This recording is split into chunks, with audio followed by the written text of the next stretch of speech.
നാളെ തന്നെ ഓൺലൈനായി യോഗം ചേർന്നുകൊണ്ട് ഈ വർധനവ് പിൻവലിക്കണം, ഗണ്യമായ കുറവ് വരുത്തണം എന്നാണ് നിർദ്ദേശം കൊടുത്തിരിക്കുന്നത്. നല്ല കുറവുണ്ടാവും, അത്രയും പോകണ്ടായിരുന്നു.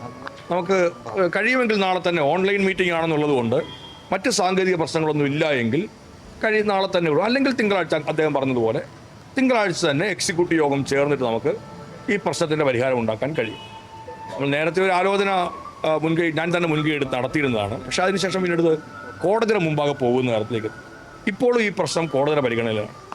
അത് നമുക്ക് നേരത്തെ തന്നെ പരിഹരിക്കാമായിരുന്ന ഒരു കാര്യമായിരുന്നു. ഞാൻ തന്നെ യോഗം വിളിച്ചു കൂട്ടിയതാണ്.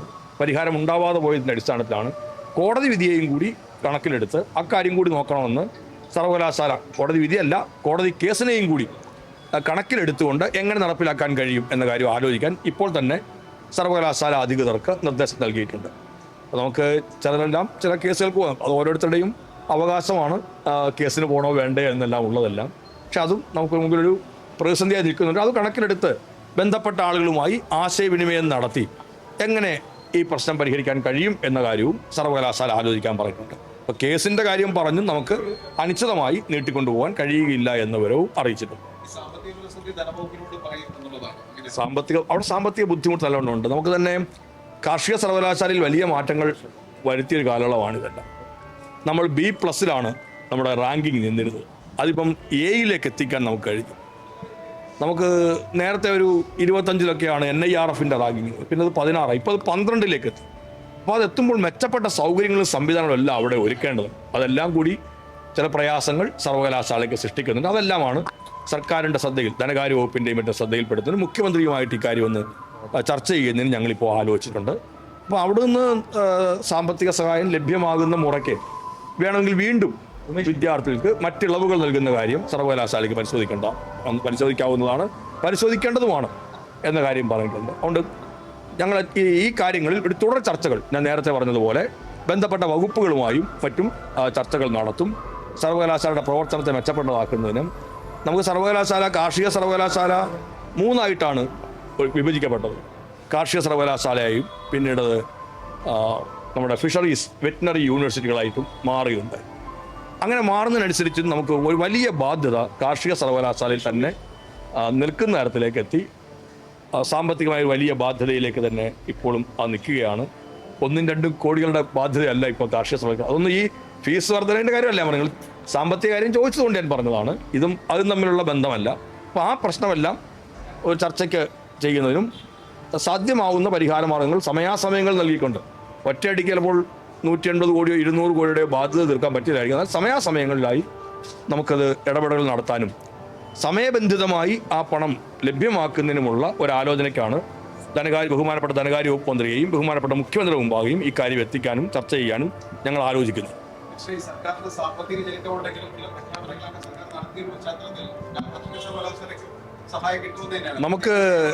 നമുക്ക് സാമ്പത്തിക ഞെരുക്കമുണ്ടെങ്കിലും നമ്മൾ ചില കാര്യങ്ങൾ ഗൗരവതരം ചെയ്യണം. അപ്പോൾ നമുക്കൊരു വീട്ടിലൊരു സാമ്പത്തികമായ ബുദ്ധിമുട്ടുണ്ടാവും. അതുകൊണ്ട് അതിൻ്റെ അർത്ഥം ആ കുഞ്ഞുങ്ങളാരും പഠിക്കേണ്ടതില്ലെന്നല്ലല്ലോ. അപ്പോൾ നമ്മൾ ഏതെല്ലാം വഴികളിലൂടെ ആയാലും നമ്മൾ ആ പണം കണ്ടെത്തി കുഞ്ഞുങ്ങളെ പഠിപ്പിക്കും.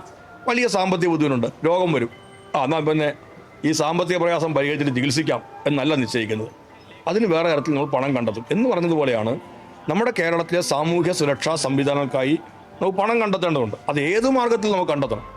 സർക്കാരിന് സ്വീകരിക്കാവുന്ന മാർഗ്ഗമാണ് ഏത് മാർഗവും ഞാൻ പറഞ്ഞത്.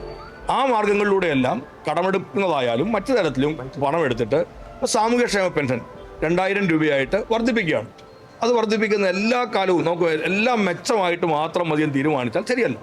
35-നും 60-നും ഇടയ്ക്കുള്ള സ്ത്രീകൾക്ക് സ്ത്രീ സുരക്ഷ എന്ന പേരിൽ 1000 രൂപ നമുക്കൊരു നല്ല കാലം ഉടനെ ഉണ്ടാവും. ആ നല്ല കാലത്തിന് ശേഷം നമുക്കിതെല്ലാം ആകാം എന്ന് കരുതിയാൽ അത് ശരിയല്ല. അവരുടെ ബുദ്ധിമുട്ടുകൾക്ക് പരിഹാരം ഉണ്ടാക്കാനുള്ള ഇടപെടൽ നടത്തുക എന്നുള്ളതാണ്.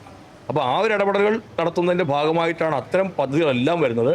അതോടൊപ്പം തന്നെ വരുമാനത്തിൻ്റെ കൂടി കണക്കിലെടുത്തുകൊണ്ട് സർവകലാശാലയെ സഹായിക്കുന്നതിനുള്ള ഇടപെടൽ എങ്ങനെ നടത്താൻ കഴിയുമെന്നുള്ളതിനെക്കുറിച്ച് ഏറ്റവും പ്രമുഖമായി ആലോചിക്കുന്നത് ധനകാര്യ വകുപ്പാണ്. അതുകൊണ്ടാണ് ധനകാര്യ വകുപ്പ് മന്ത്രിയുമായും ഈ കാര്യങ്ങൾ ഒന്ന് ആലോചിക്കണം എന്ന് ഞങ്ങൾ തീരുമാനിച്ചത്. ബഹുമാനപ്പെട്ട മുഖ്യമന്ത്രി ശ്രദ്ധയിലും ഇത് പെടുത്താൻ ഞങ്ങൾ ശ്രമിക്കുകയാണ്. ഒരു കുട്ടി പഠനം ഞാൻ അദ്ദേഹത്തെ വിളിച്ചിരുന്നു. നേരിട്ട് എനിക്ക് അദ്ദേഹത്തെ കിട്ടിയില്ല എങ്കിലും ആ വിവരം ശ്രദ്ധയിൽ പെട്ട ഉടനെ തന്നെ ഞങ്ങൾ പറഞ്ഞത് ആ വിദ്യാർത്ഥിയെ തിരികെ സർവകലാശാലയിൽ എത്തിക്കാനുള്ള നടപടികൾ സ്വീകരിക്കണം എന്നാണ്. അദ്ദേഹം ഈ ഗ്രാൻഡ്സ് ലഭ്യമാകുന്ന വിദ്യാർത്ഥിയാണ്. ഒരിക്കലും അദ്ദേഹത്തിൻ്റെ പഠനം മുടങ്ങുകയില്ല. ആ ഗ്യാരണ്ടി സർവകലാശാലയുടെ പ്രോ ചാൻസലർ കൂടിയായ ഞാൻ പറയുകയാണ്. ആ വിദ്യാർത്ഥി എനിക്ക് നേരിൽ കിട്ടാത്തതുകൊണ്ട് ഞാൻ 2 തവണ ശ്രമിച്ചു നോക്കി അദ്ദേഹത്തെ ഫോണിൽ കിട്ടാനായിട്ട്. അദ്ദേഹം വന്ന് അതിൽ ജോയിൻ ചെയ്യണം എന്ന തരത്തിൽ പറഞ്ഞു. സർവകലാശാലയോടും പറഞ്ഞു, ഞങ്ങൾ TC എല്ലാം കൊടുത്ത് പറഞ്ഞു വിട്ട ഒരാളാണ്, ഇനിയിപ്പം അതിനകത്ത് വേറെ ഒന്നുമില്ല എന്ന് പറഞ്ഞാൽ ശരിയല്ല. സർവകലാശാല വൈസ് ചാൻസലർ അടക്കമുള്ളവർ അക്കാര്യത്തിൽ അദ്ദേഹം തിരിച്ച് എത്തിയാൽ അദ്ദേഹത്തെ പ്രവേശിപ്പിക്കാൻ തന്നെയാണ് നിലപാട് സ്വീകരിച്ചിരിക്കുന്നത്. ഒരു പ്രയാസവും അക്കാര്യത്തിൽ ഉണ്ടാവുകയില്ല എന്ന് ഉറപ്പാക്കിയിട്ടുണ്ട്. ഒരു വിദ്യാർത്ഥിയും ആ തരത്തിൽ പഠനം മുടങ്ങി പടിയിറങ്ങി പോകേണ്ടുന്ന അവസ്ഥ ഉണ്ടാവാൻ പാടില്ല എന്നാണ് സർക്കാരിൻ്റെ നിലപാട്.